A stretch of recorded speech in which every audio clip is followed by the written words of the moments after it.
it's game week, and since last year, you could say that they're a big rival of yours. You went into that first game last year, you both were undefeated. You came out, unfortunately, you had the loss, and it wasn't a good game for you, but then you came back and you had probably the best game all season. That was the best 40 minutes that you played.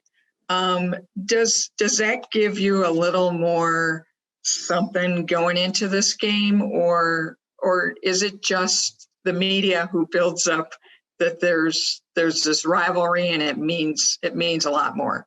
Probably the media. For us, it's a rivalry, but it's not.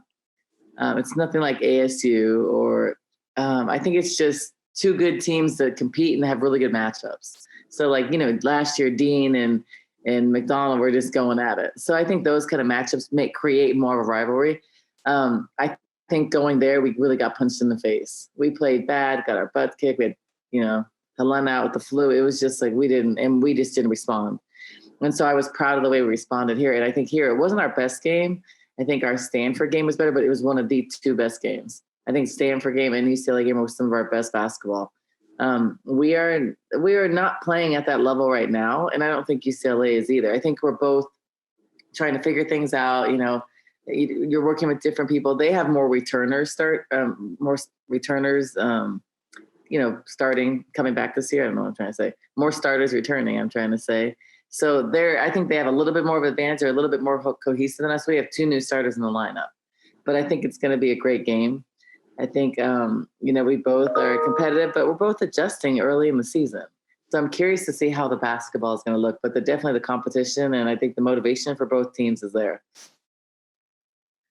And do you think coming into this game that UCLA has a little bit more to prove because because the last time that you played them, you beat them, and maybe they're still holding on to that? Yeah, I think that they're just probably going to be hungry. I mean, we played a really good game, and we kicked each other's butts at our homes. So I think that they're just going to be motivated. I think we're just a good team, and we should win the game at home. I think at most of the home games you should win, but I think they're very tough to play against, and they're a very good team. So if we don't play well, we won't win, and I think vice versa. But our team's excited. I think they're excited, and I think also this is gonna, it's the beginning of the Pac-12. We don't ever start in December. I mean, it's like the very beginning of December, we're starting Pac-12. We usually have another month of non-conference. So another at least 3.5 weeks. So I think the basketball is not going to be as good for either of us or anybody around the conference as it is later because we've all only got one game in. I think ASU is the only one that's played, 3 non-conference games. Everybody else has played one, USC, us. So I think that's a disadvantage for where we're at. Because I think everything's so different. Like the arena is different. I was watching some film last night on last year's games, and the crowd was amazing. It was such a different. I was looking at oh, I missed that. It felt like that was 2 years ago. So that it's such a different environment. It does not feel like a game.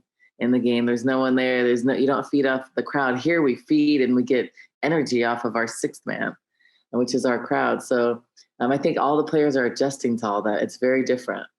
It's more like high school, and it's just that we didn't have that here. So I'm curious to see how we're going to respond after our first game. Kind of got the jitters out, and how we're going to respond. We're definitely getting better this week. We're working hard, and we have to improve on some things this week. And one last quick one: is it difficult for you to prepare for a team like UCLA, who she's playing a little different system this year she only has 8 players and they're sort of playing positionless. Does that make it a little difficult or not for you? Does it not? No, I don't think they're playing much different. Like watching them on film and going off one game this year, they're pretty much playing the same. I think the only difference is they're running Michaela a little bit at the 3, but they're playing the same. Lauren Miller is stepping outside a little. To me, it doesn't look any different. And the 8 players, we all only play 7 players in conference. So I don't think that that's a huge factor. I mean, you'll see as even us with a longer bench, we're going to probably play 8 people. So I think that's pretty similar. I think that the thing that can be a challenge for them with 8 players is their style of defense. So they're aggressive and they get up in the passing lanes and stuff. So that's probably hard to sustain with the small, or if someone gets in foul trouble. I think that's a big disadvantage for them. And I think that's why you'll see them play more zone. I'm anticipating probably at least 40% zone. And if they're in foul trouble, more. So I think with those things, you can kind of conserve a little bit. But I think for us, we have more depth. I'm not going to play 12, 13 people. You can't. And keep a rhythm. And I don't think there's going to be a lot of games where we're blowing people out. Not in our conference. It's just too competitive. So, they're not difficult to prepare for because we're used to how they play. They haven't like drastically changed their style. Now they're difficult to match up against because I don't love our matchups with Michaela. But just like on the flip side, I'm sure they don't love their matchups with Ari. So I think it's going to be, we know Ari and Michaela, they're two All-Americans. They're going to do their thing. I think that the difference for both of our teams is who are the other role players that are going to really step up. Like for us, Kate has to have a really good game, but then that's Lauren Miller's going to have, she's playing pretty well. So I think it's the other people, the Sams and some of their starters, they have to step up. And do you have any scheduling updates for us? I saw, again, you were on Twitter trying to find a game. No, so I'm probably filling one game like right before Christmas, but I'm still looking to fill another one like in the middle of December. And I know one matchup that I think people want to see is UNLV. And I know you talked about how New Mexico and GCU and New Mexico State have turned you down, even though they're pretty close. But what about UNLV? Is that a team that we've tried everybody? We're going to reach back out, and I'm sure Sam would be happy. I think Sam would send out a tweet talking about it. I mean, remember, she has two sisters on that team, so I think her parents and her would love to see that. Definitely the family. And right now, if it was right now, the families can't even come to games. But I think we're trying to reach out to everybody because I think it's a different year. I think some schools like Oregon State had a game scheduled against the NAIA school. Normally we wouldn't do that. And I'm trying to, that's my last resort because we just have to play games. But I'm trying to really, I think something will happen. It'll just probably be like 5 to 7 days before. So, but we're going to try UNLV today, actually. Yeah, if you guys know anybody, because we're trying everybody and we're not having luck. I think the frustrating thing for me is like people that are in town or an hour away, it just makes more sense. Like it doesn't make sense to not play us. And I think if I'm a mid-major program and I can save money just logistically, I would go close. And like, because you're supposed to lose the game, so who cares if you lose the game?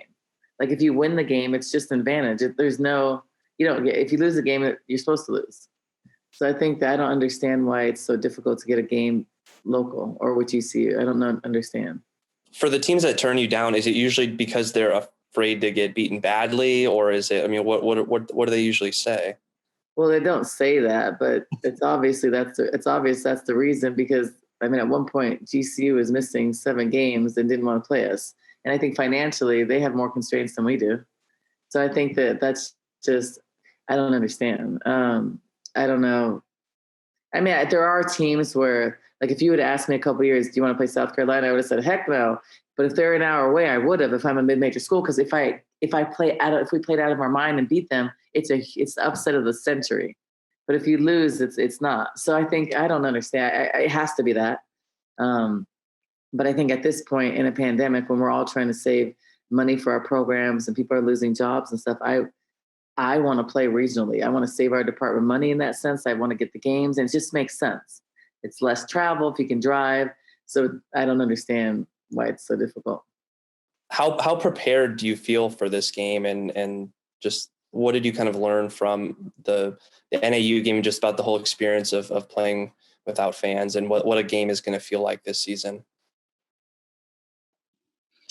It's definitely a different experience. Obviously, we usually have a lot more non-conference games to prepare, work out different lineups and everything. But just knowing that we have to lock in and be prepared this week to play UCLA, which is, as you mentioned, a top 10 team in the country.